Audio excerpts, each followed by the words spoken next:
Hello friends, welcome back to my YouTube channel. মই অনুৰাগ শৰ্মা আপোনালোক সকলোকে পুনৰবাৰ স্বাগতম জনাইছো মোৰ YouTube চেনেলটোলৈ। আজি মই আপোনালোকৰ সন্মুখত এটা নতুন ভিডিঅ'লৈ উপস্থিত হৈছো আৰু আজিৰ ভিডিঅ'ত মই আপোনালোকৰ সৈতে শেয়াৰ কৰিম, ডিসকাস কৰিম APSC Combined Competitive Preliminary 2023 Combined Competitive Preliminary Examination 2023 Most Important Questions General Studies 1 or Part Class 4 ঠিক আছে তো আগতে তিনটা ক্লাसेस লোৱা হৈছিল Most Important Questions ৰ আজি 4 নম্বৰ ক্লাসটো আৰম্ভ কৰিছো তো আজিৰ কোৱেশ্চন পেপাৰখন যোনখন আছে এখন research assistant in planning services under transformation and development ডিপাৰ্টমেন্টৰ 2022 কোৱেশ্চন পেপাৰ ইয়াতে দুই এটা কাৰেন্ট এফেয়াৰ্ছৰ কোৱেশ্চনস আছে হে তেতিয়াৰ সময়ৰ কিন্তু হেগিটা কোৱেশ্চনস ইগনোৰ কৰিব বাকি অন্য কোৱেশ্চনস কিনি ইম্পৰ্টেন্ট হ'ব from the perspective of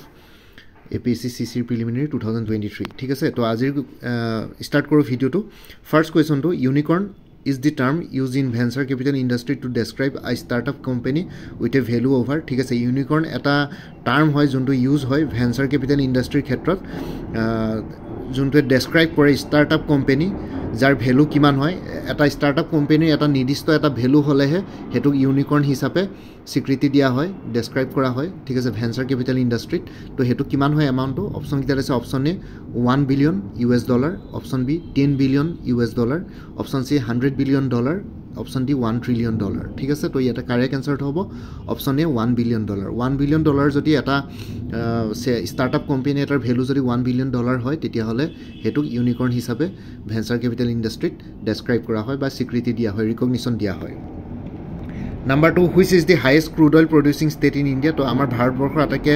highest crude oil producing state की होय राज्य की होय तो आंसर होबो राजस्थान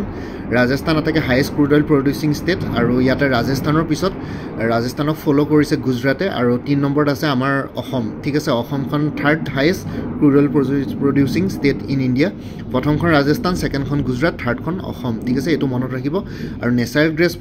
নেচাৰেল গেছৰ প্ৰডাকচনৰ ক্ষেত্ৰত অসমখন নম্বৰ 1 ত আছে তো এইটা বস্তু মনত ৰাখিব Question number 3 the Prasad scheme is associated with Prasad বুলি যোনটো স্কিম আছে সেন্ট্রাল গভৰ্নমেন্টৰ হেতু কিহৰ লগত জড়িত প্ৰথমটো হল option A inbound tourism option B theme based tourist circuit option C promotion of environmental tourism option D site of religious significance তো এটা কারেক্ট আনসার হ'ব সাইট অফ রিলিজিয়াস সিগনিফিকেন্স ঠিক আছে নামটোতে প্ৰসাদ আছে প্ৰসাদটো এটা ফুল ফৰ্ম আছে হে স্কিমটোৰ ফুল এই প্ৰসাদ নামৰ স্কিমটো এসোসিয়েটেড আছে সাইটস অফ রিলিজিয়াস সিগনিফিকেন্স তো option D will be the correct answer Next, during which 5-year plan special program to eradicate poverty in India was introduced? To kuntu 5-year plan or odhinot special program loa hoisile to eradicate poverty komabor karone India kuntu 5-year plan introduce kora hoisile to option B to correct hob 5th 5-year plan ঠিক আছে 5th 5-year plan eradication of poverty to loa hoisile তো 5th 5-year plan time period two কিমান আপোনালোকে ক'ব পাৰিব না তো 5th 5-year time period টু আছিল first 5-year plan to 1951 to 56 56 to 61 second 61 to 66 third তাৰ পিছত 66 ৰ পৰা 69 লে প্ল্যান হলিডে আছিল তাৰ পিছত 69 ৰ পৰা 74 লে 4th 5-year plan আছিল তাৰ পিছত 74 ৰ পৰা 79 লে 5th 5-year plan আছিল কিন্তু 79 ৰ আগতে 78 তে এবছৰ আগতে 5th 5-year plan টো সমাপ্ত হৈছিল ঠিক আছে তাতে অকমান সেন্ট্রাল গভর্নমেন্ট চেঞ্জ হৈছিল তো হেতু কাৰণে 1974 টু 1978 লকে আছিল 5th 5-year plan টো সময়ছোৱাটো তো option B will be the correct answer Next question, in which year the decentralized planning introduced in Assam at the subdivision level? To kuntu yearot kuntu bosorat decentralized planning introduced koraisil Assamot subdivision level to answer to 1986 Assam Panchayat Raj Act 1986 Etia botama Assam Panchayat Act 1994 choli ase Question number 6 which of the following top the list of agriculture and allied products export from Assam in 2020-21 etu hetu time or current affairs question asile etu aponke ignore korok What percentage of gross cultivated area is irrigated in Assam? To Assam kiman gross cultivated area irrigated kora hoy Assamor bhitor to answer to option D 5.4%. ঠিক আছে এই পাৰ্সেন্টেজৰ question বিলা বহুত টান থাকে তো 5.4% gross cultivated area Assamor irrigate kora hoy Number 8 which is the world's oldest operating oil refinery পৃথিৱীৰ ভিতৰতে আটাইকে oldest operating আটাইকে পুৰণি operating oil refinery কি হয় তো answer to Digboi refinery হেতু Digboit আছে তিনচুকীয়া ডিস্ট্রিক্ট আৰু লগতে আপোনালোকৰ এটো 1901 ত সেট আপ কৰা হৈছিল নেক্সট আহিছিলে how many agroclimatic zones are there in Assam তো অসমত কেইটা এগ্ৰ'ক্লাইমেটিক জোনছ আছে তো সেইটো বাই এনচাৰ অপশ্যন চি হ'ব 6 ঠিক আছে তো এগ্ৰ'ক্লাইমেটিক জোনছকেইটা কি কি ক'ব পাৰিবনে আপোনালোকে আই থিংক আপাৰ ব্ৰহ্মপুত্ৰ ভেলী লোৱাৰ ব্ৰহ্মপুত্ৰ ভেলী তাৰপিছত central Brahmaputra valley Barack valley hills plains তেনেকুৱা আছিল নহয় টোটেল 6টা আছিলে এগ্ৰ'ক্লাইমেটিক জোনছ আছিলে ইয়াতে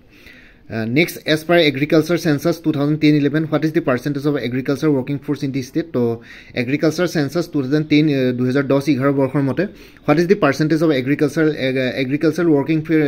force or percentage কিমান হয় আমাৰ অসমত ষ্টেটত? তো answer to option B 53% of total working force. ঠিক আছে 53% of total working force agriculture working force percentage agriculture লগত জড়িত আছে ওয়ার্কিং ফোৰ্সৰ ক্ষেত্ৰত 53% 2010-11 এতিয়া হেতু বস্তু চেঞ্জেছ হ'ল পাৰ্চেন্টেজটো which district of Assam is famous for is ivory ক্ৰাফিঙৰ ক্ষেত্ৰত অসমৰ কোনখন জিলা ফেমাছ হয় তো এনচাৰটো হ'ব বৰপেটা ঠিক আছে অপশ্যন এ এইটো ইজি কুৱেশ্যন এইটো আপোনালোকে পাৰিব which of the following both India's first natural gas based fertiliser plant Namrup fertiliser ঠিক আছে তো option B will be the correct answer তো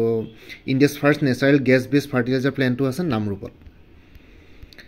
Number 13, what is the average cropping intensity of Assam? Average cropping intensity of Assam kiman hoy to answer to about 146%. ঠিক আছে about 146% average cropping intensity of Assam. As per the Niti Aayog health index to etu iman important নহয় etu tetiar current affairs question asle how many airports had been operationalized under the Udan scheme in Assam till November 2020 etu tinta hoy kintu etu iman important নহয় next to ahise which is the only small Bank of Assam অসমৰ একমাত্ৰ small bank কি হয় তো answer হ'ব north east small finance bank ঠিক আছে option C will be the correct answer north east small finance bank এনেকুৱা ধৰণৰ ডাইৰেক্ট কুৱেশ্যনছ দুই এটা আহিব এপিএছচিত আজিকালি ষ্টেটমেণ্ট বেছড কুৱেশ্যনছে আহে তথাপিতো কিছুমান ইয়াতে ইম্পৰ্টেণ্ট কুৱেশ্যনছ আছিলে তো মেবি ষ্টেটমেণ্ট বেছড কুৱেশ্যনছো কেতিয়াবা ইয়াৰ লগত জড়িত হৈ পেলাই সুধি দিব পাৰে তো সেইটো কাৰণে আপোনালোকৰ লগত শ্বেয়াৰ কৰিলোঁ এইখিনি কুৱেশ্যনছ তো নেক্সট ভিডিঅ'টোত আৰু এনেকুৱা ধৰণৰ ইম্পৰ্টেণ্ট কুৱেশ্যনছ আনিবলৈ চেষ্টা কৰিম বাকী এই ভিডিঅ'টোৰ ডেছক্ৰিপশ্যনত ইম্পৰ্টেণ্ট প্লেলিষ্টসমূহৰ লিংক দি আছে তাতে গৈ পেলাই ভিউ কৰি চাব পাৰিব যি ইম্পৰ্টেণ্ট ভিডিঅ'ছ আছে এই পৰীক্ষাটোৰ লগত জড়িত আৰু লগতে কিছুমান ফুল কোৰ্চেছ এভেইলেবল আছে মই আপোনালোকক কৈ দিছোঁ ফুল কোৰ্চেছ কি কি আছে তো প্ৰথমটো হ'ল APSC CCR প্ৰিলিমিনাৰী 2023 ফুল কোৰ্চ আছে 450 रुपीसত এতিয়াতো বৰ্তমান প্ৰিলিমিনাৰী পালেহি তো আপোনালোকে কোনবাই যদি এতিয়াও ল'বলৈ বাকি আছে ল'ব পাৰে কিন্তু হে আৰু টাইম কম আছে Assam cooperative apex bank limited এসিস্টেন্টৰ ফুল কোৰ্চ এটা আছে 450 रुपीसত APSC child development project officer মানে CDPৰ ফুল কোৰ্চ এটা আছে 350 रुपीसত Assam diary equipment 2023 by ADRE 2.0 full course এটা আছে at rupees 450 women and child development statistical এসিস্টেন্টৰ ফুল কোৰ্চ এটা এভেইলেবল আছে 400 रुपीसত আসাম পুলিচৰ ফুল কোৰ্চ এটা এভেইলেবল আছে 450 रुपीसত APSC কম্পিউটাৰ অপাৰেটৰ ফুল কোৰ্চ এটা এভেইলেবল আছে 400 रुपीसত APSC টুৰিজম ডেভেলপমেন্ট অফিচাৰ ফুল কোৰ্চ এটা আছে 450 रुपीसত APSC মটৰ ভেহিকল ইনস্পেক্টৰ ফুল কোৰ্চ এটা এভেইলেবল আছে 450 रुपीसত কোনবা যদি ইন্টাৰেষ্টেড ক্যান্ডিডেটস আছে ইয়াতে যোনটো WhatsApp নম্বৰ দিয়া আছে 9706557851 এই WhatsApp নম্বৰটো মেছেজ কৰি জনাওক যে আপোনালোকে কোনটো কোৰ্সৰ প্ৰতি ইন্টাৰেষ্টেড হয় কোৰ্সটোৰ নামটো কৈ দিব মই লগে লগে আপোনালোকক পেমেন্টৰ লিংক দি দিম পেমেন্ট কৰাৰ লগে লগে আপোনালোকে নিজৰ WhatsAppতে গুটেখিনি ষ্টাডি মেটেৰিয়েলছ পাই যাব PDF ফৰ্মেটত MCQs বেস হয় গুটেখিনি study materials chapter wise syllabus wise MCQs multiple choice questions cover হৈছে আৰু লগতে PDF ফৰ্মেটত আছে তো আপোনালোকে এই 9706557851 এই WhatsApp নম্বৰটো মেছেজ কৰি জনাওক তো কোনটো কোৰ্স লাগে মই হেতু মতে আপোনালোকক পেমেন্টৰ লিংক দি দিম পেমেন্ট কৰাৰ লগে লগে আপোনালোকে WhatsAppতে গুটেখিনি মেটেৰিয়েলছ পাই যাব লগতে যোনটো WhatsApp নম্বৰ ইয়াতে প্ৰভাইড কৰিছো হেতু WhatsAppৰ কাৰণে এভেইলেবল আছে কলৰ কাৰণে এভেইলেবল নহয় তো অনুগ্ৰহ কৰি এটোত কল নকৰিব বাকি এই ভিডিওটোৰ ডেসক্ৰিপচন আৰু কমেন্ট সেকশন চেক কৰক তাতে সকলো ধৰণৰ ডিটেইলছ পাই যাব এই কোৰ্সখিনিৰ কথাও তাতে উল্লেখ কৰি দিছো বাকি ইমানে আছিল মোৰ ভিডিওছবোৰ চাই যদি ভাল পায় মোৰ চেনেলটো সাবস্ক্ৰাইব কৰি ল'ব আৰু লগতে আপোনালোকৰ যিমানখিনি ফ্যামিলি ফ্ৰেন্ডছ ৰিলেটিভছ আৰু চিনাকি এক্সপেৰিয়েন্স আছে তেওঁলোকৰ লগত মোৰ চেনেলটো শেয়াৰ কৰিব লগতে কমেন্ট সেকশনত জনাব কিবা যদি কোৱেশ্চন থাকে ডাউট থাকে মই নিশ্চয় আপোনালোকক কোৱেশ্চনছ আৰু ডাউটছবিলাকৰ ৰিপ্লাই দিবলৈ চেষ্টা কৰিম বাকি আজিৰ ভিডিওটো ইমানতে সমাপ্ত কৰি আপোনালোক সকলোৰ পৰা বিদায় ললো কাইলৈ পুনৰ এটা নতুন ভিডিও লৈ আপোনালোকৰ সন্মুখত উপস্থিত হ'ম তেতিয়ালৈকে ভালকৈ প্ৰিপাৰেচন কৰি থাকক সকলোৱে অল দি বেষ্ট থাকিলে bye and take care friends Bharat Mata কি জয় জয় আই অসম